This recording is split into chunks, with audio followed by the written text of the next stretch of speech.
Hai sahabat, kali ini kita akan membahas sosok Dajjal menurut versi beberapa agama. Dalam agama Islam, Dajjal adalah makhluk paling mengerikan yang akan meluluhlantahkan manusia di akhir zaman dengan fitnah-fitnah keji, pembunuhan, dan peperangan. Namun agama Yahudi secara halus maupun terang-terangan justru menunggu kedatangan sosok Dajjal. Lantas, bagaimana Dajjal menurut Islam, Kristen maupun Yahudi? Pertama, Dajjal dalam agama Islam.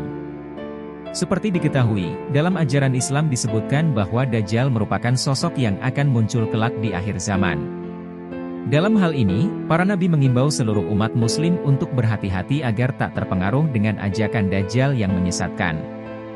Di mana Dajjal akan mengaku bahwa dirinya adalah Tuhan untuk menarik banyak pengikut. Bukan hanya itu, Nabi juga menjelaskan bahwa keberadaan Dajjal juga akan membawa berbagai macam fitnah yang perlu diwaspadai.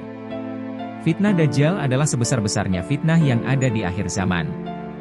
Bahayanya fitnah Dajjal ini, membuat para nabi khususnya Nabi Muhammad selalu memperingatkan setiap umatnya untuk berhati-hati dengan berbagai fitnah yang dibawa Dajjal.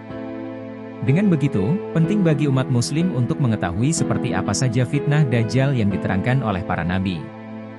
Dalam hal ini, terdapat beberapa fitnah Dajjal yang perlu diketahui. Mulai dari fitnah bahwa Dajjal cepat berpindah-pindah di muka bumi, fitnah tentang surga dan neraka, hingga fitnah yang menyebutkan bahwa Dajjal membunuh seorang pemuda. Selain mengetahui berbagai macam fitnah Dajjal, perlu diketahui pula bagaimana cara agar terhindari dari fitnah Dajjal di akhir zaman. Dilansir berbagai sumber, kami merangkum macam dan cara menghindari fitnah Dajjal adalah sebagai berikut. Pertama, fitnah Dajjal adalah cepat berpindah-pindah di muka. Fitnah ini menjelaskan tentang kecepatan Dajjal di muka bumi yang disebut seperti hujan yang diakhiri dengan angin. Selain itu, hadis lain menyebutkan bahwa Dajjal akan berkeliling di seluruh muka bumi kecuali kota Mekah dan Madinah. Tidak ada suatu negeri pun yang tidak akan dimasuki Dajjal kecuali Makkah dan Madinah, karena tidak ada satu pintu masuk pun dari pintu-pintu gerbangnya kecuali ada para malaikat yang berbaris menjaganya. Kemudian Madinah akan berguncang sebanyak 3 kali sehingga Allah mengeluarkan orang-orang kafir dan munafik daripadanya. Kedua, fitnah Dajjal adalah fitnah yang menyebutkan tentang surga dan neraka. Dalam sebuah hadis, dijelaskan bahwa Dajjal akan membawa air dan api, di mana apinya adalah air dingin, dan airnya adalah air api. Dalam hadis lain, Nabi Muhammad SAW juga menerangkan lebih lanjut mengenai fitnah surga dan neraka yang dibawa oleh Dajjal. Sungguh aku tahu apa yang ada bersama Dajjal, bersamanya ada 2 sungai yang mengalir. Salah satunya secara kasat mata berupa air putih dan yang lainnya secara kasat mata berupa api yang bergejolak. Bila ada yang menjumpainya, hendaklah mendatangi surga yang ia lihat berupa api dan hendaklah menutup mata, kemudian hendaklah menundukkan kepala lalu meminumnya karena sesungguhnya itu adalah air dingin. Ketiga, fitnah Dajjal menyatakan bahwa Dajjal meminta tolong kepada syaiton atau setan. Dalam hal ini, disebutkan bahwa Dajjal bekerja sama dengan setan untuk menyesatkan umat manusia. Dalam hadis, dijelaskan pula bahwa Dajjal mengaku dapat membangkitkan orang yang telah mati untuk menarik pengikut yang dapat mempercayainya. Di antara fitnah Dajjal adalah, ia akan berkata kepada seorang Arab, "Pikirkanlah olehmu, sekiranya aku dapat membangkitkan ayah dan ibumu yang telah mati, apakah kamu akan bersaksi bahwa aku adalah Rabbmu?" Laki-laki Arab tersebut menjawab, "Ya." Kemudian muncullah setan yang menjelma di hadapannya dalam bentuk ayah dan ibunya, maka keduanya berkata, "Wahai anakku, ikutilah ia, sesungguhnya dia adalah Rabbmu." Keempat, fitnah Dajjal adalah adanya pernyataan yang menyebutkan bahwa benda mati dan hewan patuh kepada Dajjal.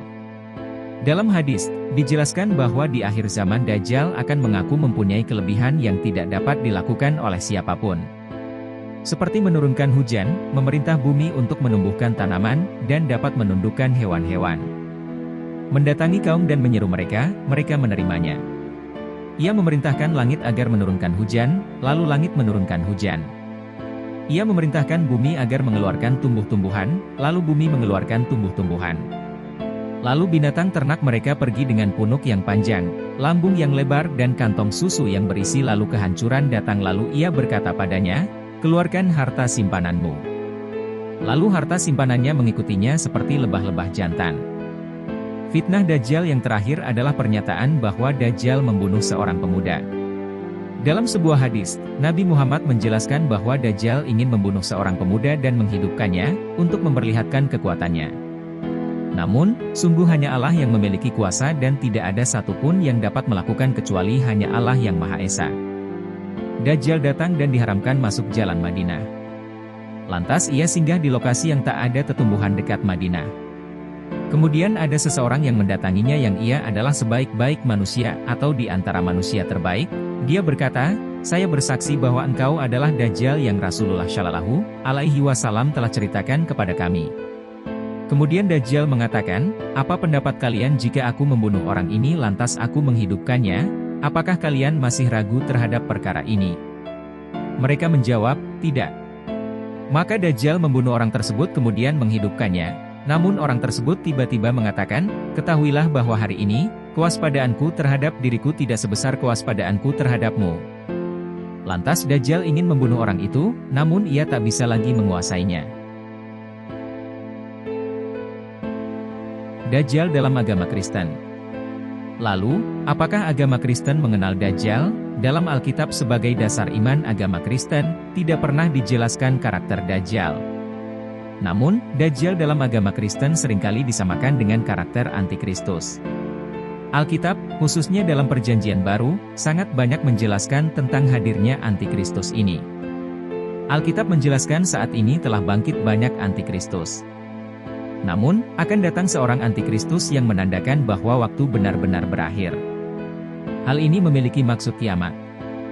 Jadi, sama seperti Dajjal, seorang Antikristus akan hadir sebagai yang terakhir.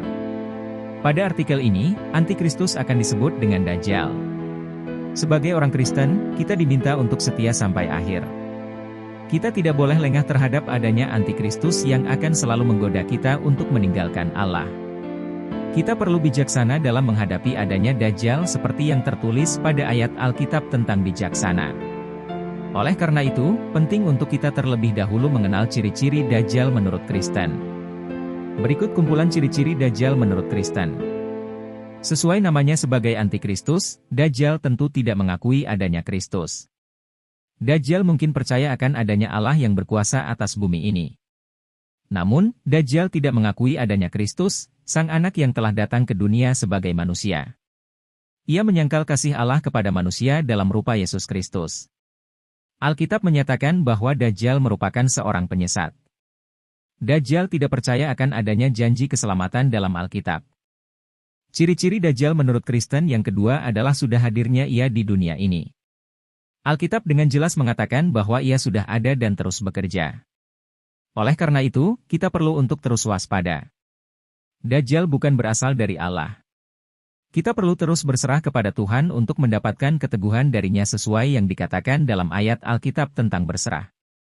Dajjal tidak hanya sekedar sudah ada di dunia ini, tetapi ia bahkan menyamar berada di antara kita, kalangan orang Kristen. Namun, mereka bukanlah orang Kristen yang kemudian berkhianat atau murtad. Sedari awal, mereka hanya berpura-pura dan mereka tidak benar-benar merupakan orang Kristen. Mereka dapat diumpamakan seperti serigala berbulu domba. Dajjal tentu tidak mampu melakukan penyembahan yang benar menurut Alkitab. Ciri-ciri Dajjal menurut Kristen selanjutnya adalah adanya kekuasaan yang ia miliki di dunia ini. Dajjal bukan karakter yang berperan sebagai orang yang biasa-biasa saja, atau bahkan sebagai orang yang tersingkirkan. Ia memiliki kuasa atas segala sesuatu. Ia mampu melawan dan mengalahkan kita, orang Kristen, tentunya jika kita tidak teguh dalam Tuhan. Hal ini juga menandakan bahwa Dajjal dikenal oleh banyak orang. Dajjal bertindak seakan-akan ia memenuhi ayat Alkitab tentang keberhasilan. Dajjal bukan hanya sekedar tidak mengakui Yesus. Lebih lagi, ia merupakan seorang pendusta. Tentu kita tahu bahwa orang yang tidak mengakui Yesus, tentu tidak hanya menyangkal Yesus, tetapi juga menyangkal Bapa. Hal ini disebabkan kasih Bapa yang memberikan anaknya untuk menebus dosa manusia. Menyangkal Yesus berarti menyangkal besarnya kasih Bapa atas manusia. Itulah ciri-ciri Dajjal menurut Kristen. Ciri-ciri ini jelas tertulis di Alkitab sebagai adanya Antikristus. Namun, adanya ciri-ciri ini bukan menjadi dasar kita menghakimi orang lain. Singkirkan segala pikiran negatif kita pada orang lain seperti yang diminta dalam ayat Alkitab tentang pikiran negatif. Kita perlu untuk dipenuhi oleh hikmat dan kebijaksanaan dari Tuhan untuk dapat mengenal Dajjal yang berkeliaran di sekitar kita. Kiranya kita memiliki hikmat dan kebijaksanaan tersebut. Segala kemuliaan bagi nama Tuhan. Mesias atau Dajjal dalam agama Yahudi. Berbeda dengan Islam yang menjadikan kemunculan Dajjal sebagai akhir zaman, bagi Yahudi, kemunculan Al-Masih Dajjal diyakini sebagai hari kemenangan dan kejayaan mereka. Imran Nazar Hossein, seorang pakar eskatologi Islam dalam bukunya Jerusalem in the Quran, menjelaskan dengan benderang 7 tanda kehadiran Dajjal atau Al-Masih. Namun Al-Masih yang mereka tunggu bukanlah kedatangan Nabi Isa Al-Masih sebagaimana keyakinan Islam dan Kristen. Umat Yahudi sebelum era Kristen berbeda pendapat tentang siapa Al-Masih. Satu pihak berpendapat Al-Masih adalah Nabi Isa dan membentuk agama Katolik dan Kristen.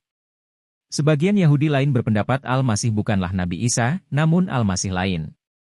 Memungkinkan Al-Masih yang dimaksud adalah Al-Masih Dajjal.